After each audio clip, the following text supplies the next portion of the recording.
Today, I'm going to show you guys how I created this unboxing video right here.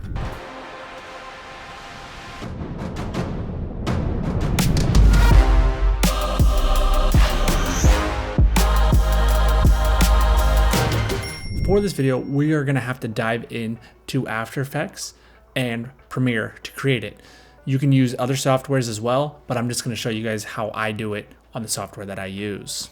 Before we dive in, let's talk about how I set up these shots. So my whole idea with this video is to create a one-off kind of style shot with all these different effects that make it look like it's all happening at once.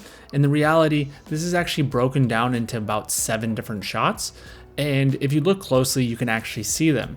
But one of the coolest things and the hardest things that I had to do was to get the box from spinning on my finger, which is very simple to do in a lot of videos, to actually disconnecting and putting it onto the table. And the way that I came up with that is I actually glued a magnet from a fishing wire string and hung that from a C-stand above, and then took the box and glue a magnet onto there. So that would hold and be able to spin freely, but I could also disconnect it and then slam it onto the table. As you can see in this shot here, as we're setting up, the box is spinning without any VFX. I can take it and time it. Then the next portion was I had my assistant Alex tie a string to the camera and slide it in perfectly so that when it slid and I slammed down, that we could all time that up. It actually only took us about 3 tries to do and wasn't super difficult. I was very surprised. I thought it'd be a much harder situation than that. This type of style of video, there's so many different ways that you can do it and so many different ways that you can edit it. And I'm not saying mine is the right way. There's probably a lot better ways to do this, but I'm just gonna show you guys how I figured out how to do this. Everything I do is just trial and error. And one of the main things that I wanna point out is one of the biggest mistakes is I kind of wish that from the first shot to the second shot, I actually didn't have the camera in the shot at all, because I'll show you guys in a little bit how I had to edit myself into it, which made it a lot more difficult. After the box slams on the air, the next thing that we did is we made sure that we built out the whole rig, and then we attached the rig again to a string to a C-stand, and now we had it floating a little bit above the table but still hiding behind the box. I tried to match myself up exactly where the box and my hands were. I didn't get it perfect, and this is the reason why I wish I did the whole shot clean without any camera first and then added the camera in post, because it would have saved me a lot of time.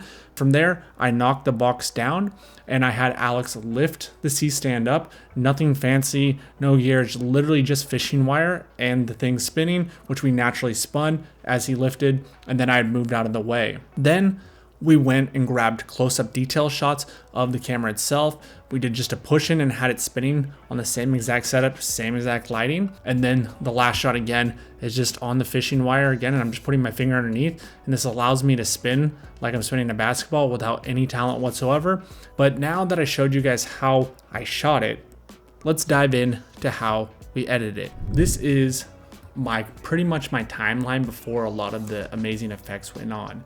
But we're going to talk about a few different things here. The first thing is, as you can see, it doesn't say small rig on here. I actually had to add that in post because I stupidly threw away the label of the box before I had the idea, and then I was like, crap, I need it. So what I did is I used a trick called Kingpin Tracker from Red Giant. It's actually called Maxon now, which is the company, but it's the Red Giant effects, and it allowed me to track this, and it was time consuming, but I thought it was definitely worth it to make this video pop. And as you can see, if I turn these back on, these are all the different logos that I used for it. But as you can see right here, I have the tracking of the logo itself. And if I go into effects, again, it's just called Kingpin Tracker, and you just touch the different stopwatches, and then I was just matching it to the corners of the box. As you can see, if I move it like this, it's going to start changing the position of it, but I would just match it to the corners of the box for each of my keyframes, and then I use something called motion blur. Again, this is not necessary for you, but I'm just telling you guys because I know people are going to ask. There's other ways to do that. You can also use the corner pin, but I just don't think it's as well, which is an effect right in here in After Effects, which is called corner pin right here. Boom, same thing. This one just works a little bit better and it has motion blur and all that stuff, and I prefer it. Okay, so my first shot is my base layer, which is this one right here. Turn these all back off, and it's just me spinning the box like so, taking it and slamming it onto the table. No shake, nothing fancy, and then I'm sitting there. Boom, like that. because we thought from there, if I could stay there, that we're gonna be able to like put the thing and then, remove it and it was right there. Did not work. So that's why I said that it would have been a lot easier to not have this camera slide in at all, do the whole movement, knock the box down, and then in post, take the second shot, which is the camera, and rotoscope it and add that in. That would have been the easier way to do this, but again, we didn't do the easier way, right? Okay, so that's the first shot. But now if I add this shot in right here, I'm gonna show you guys where I had to track my whole face on. So it comes in and I try to time it up is from this shot right here to the second shot, which is me. As you can see, my face is not in the right spot. I'll show you guys how I fix that in a second, is me removing this and lifting up the camera. And there's a C-stand right here and a string right here. And the way that I remove the C-stand and string, as you can see, I'm masking out to the old shot where the C-stand isn't. But if we got rid of this mask right here, so let's just get rid of that mask. There's the C-stand, there's part of the string. But the way that I remove strings in post is I just take something called simple wire removal right here. And this simple wire removal, now you can see if you look closely, is just taking these 2 points right here and you put them to the points that you want, and I can turn it back on, and then you can make the thickness of the string like this. The problem is you go thicker, it's kind of obvious, so you want a thin string that you're gonna be working with. And then this mask is just a subtraction mask, removing this and then going back onto this layer right here. Unfortunately, where my face was and my body was, I had to kind of shift, as you can see, so the background does move. We didn't move the camera at all, it's just the background moves because I wasn't in the right spot. And again, why I recommend to do this all in one shot of placing it down. Don't slide the camera in or anything like that. But for the camera sliding in right here, I use simple wire removal, and to remove the string right here, I use simple wire removal as well. So this is all simple wire removal for these tricks, because the rest of this is in camera. As you can see, it's spinning, spinning, spinning. I grab it, boom, like that. With simple wire removal, remove this. Simple wire removal, move that. Everything was timed perfectly, slammed down. And then as you can see, this jumps. So how did I fix this next spot? I took a freeze frame of this right here, and I can show you. Here is a picture of my face of that exact shot, which is back here. First, what I did is I duplicated this layer right here, and then I said time, freeze frame. Perfect. So now this is all frozen right there. I took this and masked out my face by going like this. Boom, boom, boom, boom, boom. I'm just gonna do a quick one for you guys. That's a terrible mask, but nevertheless, now I have a mask of my face. And then what I did from here is I took my face, and we'll bring it on up like this, and I just put key points for it. So to keep my face the same, we went like this. I press P, right? Click the stopwatch, R for rotation and position. And then I just started matching my face to these different spots right here to make sure that it was covering up that. Boom, boom, boom, like that. And then the last thing I did, and I would rotate it. I'm just doing this fast because just to show you guys the point, because there's no need, is I added a little bit of motion blur to it. And the easiest way to do that is you have your motion blur selected on here. I just go down to right here and go boom, boom. And so that kind of allowed me, this is a very poor version of it, but we would take this layer and cut it. So I'd go up to split, remove that, boom. And we would have this. So it'd kind of be like that and then follow that. And in turn, what you would get is, let's remove that one because that one's atrocious, and turn this one on. You would get something like this once you masked it and put it in. So as you can see, this is not my actual face and that movement is way too blurry, but I was trying to match so it didn't throw you off that my face was looking down because it was too obvious. I was trying to match this to this. So we went from this frame all the way down to, or this frame to that frame with that face mask, and then up like this, and then I slowly dissolved it out. So as you can see, ooh, right there, and then the camera raises up. And if you look closely, you can even see the simple wire removal. It's not perfect, but there is some tricks that I'll show you guys in a second. Now, the trick to blend all this together is we're gonna use a little bit of smoke and mirrors kind of effects. And the smoke and mirrors effects that I like to use is zooms and shakes. So if you notice in the video, as you can see, we have the logo on, we have this. What I'm doing is I'm zooming out, and then as it comes in, I do a quick push in and shake, which allows for you not to notice the shift in the background and makes it a smoother transition. As you can even see too, like you can see with the small rig being blurred out, it's not perfect on there. It even shakes right there. But using the shake and zoom movements by just using keyframes, which I can show you guys in a second, allows me to hide these effects. So I'm pulling out using keyframes and boom, like that. And then from here, obviously this one's not clean at all, but I found a matching shot and then layered those up as well. So from this shot to this shot, the same thing. And then from here, all I did was overlay my shot again by matching as best as I could, matching as best as I could again to that, right? And then going to close-up detail.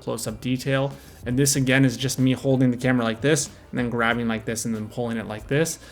And then coming back into this. If I was smart and thought this through, I would have matched this shot to that shot to make it cleaner, which I didn't. And then again, this shot right here in post is just simple wire removal. And my fingers actually, this is all actually spinning in camera, simple wire removal and just pulling backwards and me giving a thumbs up. And then this is just me zooming in and out using key points like these right here. So I'm just scaling in like this, putting the key point and then scaling out like this. It's already baked into here, but to show you guys the point is I'm just using zooms and stuff like that. Easy peasy, right? So let's dive back into the other part. So we have it like this, right? Boom, boom, just spinning. Then we added the logos in by using the Kingpin tracker. This is all coming together. Then we go to this one right here, and I can kind of show you guys a little bit of it, right? So it's pulling out, pulling out, pulling out.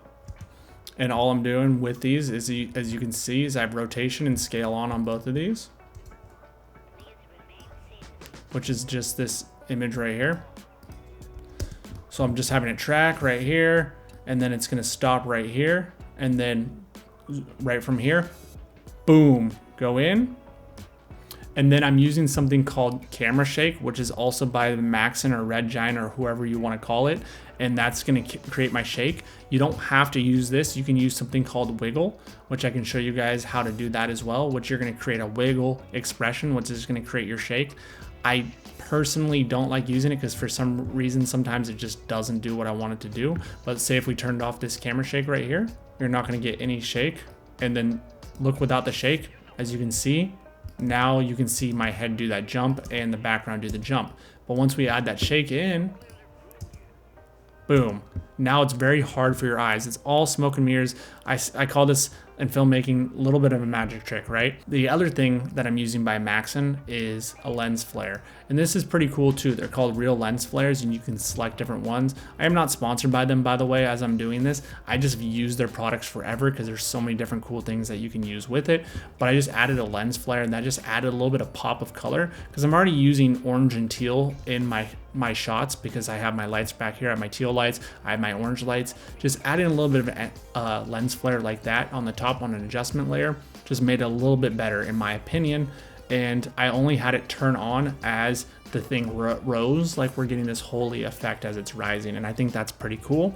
But to show you guys how to do a wiggle expression, I'm gonna show you right now. It's actually pretty easy, and so we'll take this off. All right, so the way that we do a wiggle is I go down to position. We're gonna have to pre-compose this because we already have our key points in here. And then I'd hold the Option or Alt key and click onto this stopwatch right here. And then what we're gonna write in is wiggle. And as you can see, the phrase is right here, so we can put wiggle, boom. And then right here, we can put in numbers, and you're gonna have to play around them a little bit. And this is why, like I said, I like using the other thing because it's just super simple. The first one is frequency, and the other one, I believe, is size. So let's do 25 like that. There we go. Okay, so now we have a bigger shake, as you can see. Perfect. So something like that, I think would be great for the landing. And all you have to do is pretty much do this. So I'm gonna go up to here, and right where I want the wiggle to be is go like that to that, right? Edit and split. So now I'm only going to use this one as my wiggle, and I'm going to turn these ones off by just going back to this and turning off the expression. There we go, by just holding the Alt. And then I'll click on this one as well. We'll press P to pick up the position, and then I'll just hold the Alt button and click on the stopwatch again. And then so this one should have a shake and the rest of it shouldn't now. So boom, boom. And we can keep playing with that if we wanted to by going to like this and then going to the expression. And I'd say let's even go bigger. Let's go 45. See how that works? Okay, so that's a bit bigger. There you go. And there you go. Same thing. It's just a little bit more work, but that is a way to create earthquake or shake or anything you want. And see, I learned that in a different tutorial, and then I can take that information and use it for something else. So one day you're gonna need an earthquake, you got one right there. All right, guys, I hope that you guys enjoyed this tutorial and saw a little bit of my editing side. I know not all of this is gonna be necessary for you to use in your videos, but the best way that I learned After Effects and all these different tricks that I do is that I learned how to take some of the things that people taught, and I took those and then applied them in my own way and started combining those. And that's what's gonna make you a better editor. And that is how I'm able to pull off these things that I come up with in my head, because I can edit myself out of a pitfall or out of a bad position and be able to fix things like this video here.